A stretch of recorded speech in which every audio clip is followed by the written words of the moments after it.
That was the whisper Daniel heard every single day growing up in the broken neighborhood of Westbrook. The words were never said to his face, but they didn't have to be.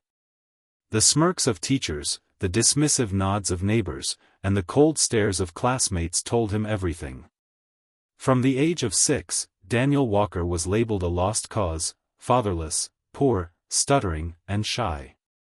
But what no one saw was the quiet storm building inside him, a storm that, one day, would change the world. Daniel's mother, Rosa, worked 3 jobs, waitress in the morning, cleaner in the afternoon, and night shift at a local hospital. She used to come home with swollen feet and empty eyes, but never with an empty smile. One day, "Mijo," she would whisper, kissing his forehead, "you'll build a life that'll make them wish they'd loved you better."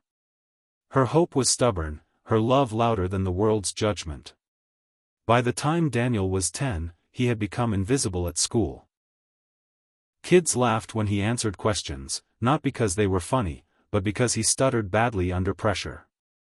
A speech therapist came once, but left after 2 weeks, budget cuts, they said. His teachers passed him through grades not because he earned it, but because no one wanted to deal with him anymore. Then, something happened. Daniel found an old, dusty laptop in a junk pile behind his apartment. It barely turned on, but it became his best friend. No internet, no games, just a blank screen and a notepad app. He started typing out stories. About kids who had powers. About heroes who didn't wear capes but had scars. He wrote about people who were forgotten, but never gave up. At age 14, he discovered a nearby public library with free Wi-Fi. Every evening, after helping his mother clean floors, he would sneak into the library, stay until closing, and read everything he could on computers, coding, and business. While other kids played video games or scrolled through social media, Daniel was studying Steve Jobs, Elon Musk, Oprah Winfrey, people who came from brokenness but still built empires.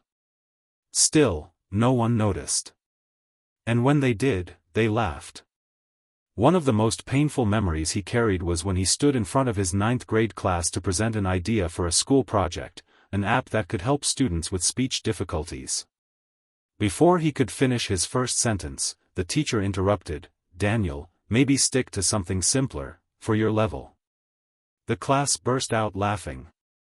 Daniel stood there, red-faced, heartbroken, but more determined than ever. By 17, Daniel had started designing basic apps. He couldn't afford a developer's license, so he found free online forums to share his work. One day, a small blog in Canada picked up one of his free learning apps for kids and featured it.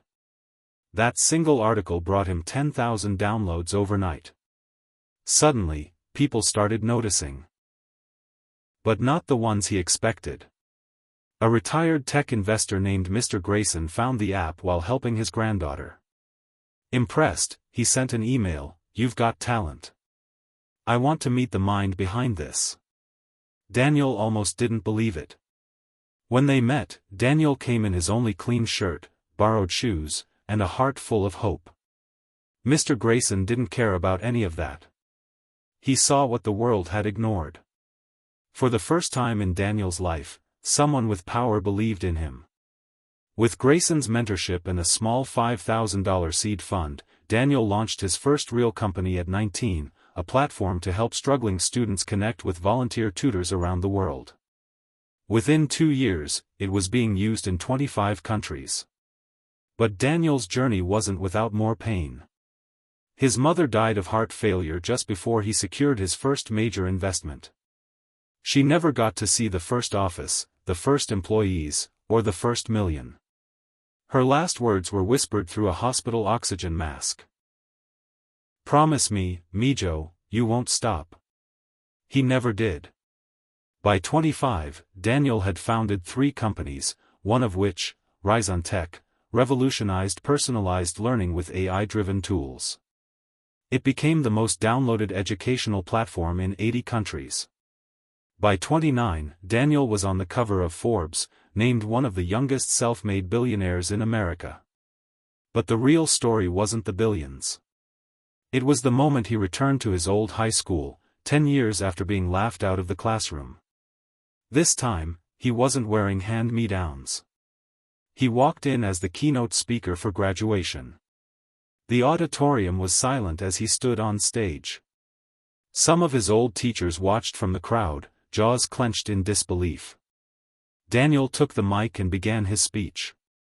His voice was calm, clear, and strong, no stutter anymore. "You gave up on me," he said softly, "but I didn't." He paused. "My mother believed in me. A stranger believed in me. And eventually, I learned to believe in myself. That's all it takes." The crowd was silent. A few students wiped away tears. Even some teachers bowed their heads. He ended with a line that would go viral within hours. "The boy you gave up on is now the man building a future for kids like me, because no child should ever have to grow up proving they're worth something." Today, Daniel Walker runs one of the most successful tech companies in the world. But he still visits public schools, donates laptops to underprivileged students, and funds speech therapy programs in low-income neighborhoods. Because he knows, success is not about how high you rise, but how many people you lift as you do.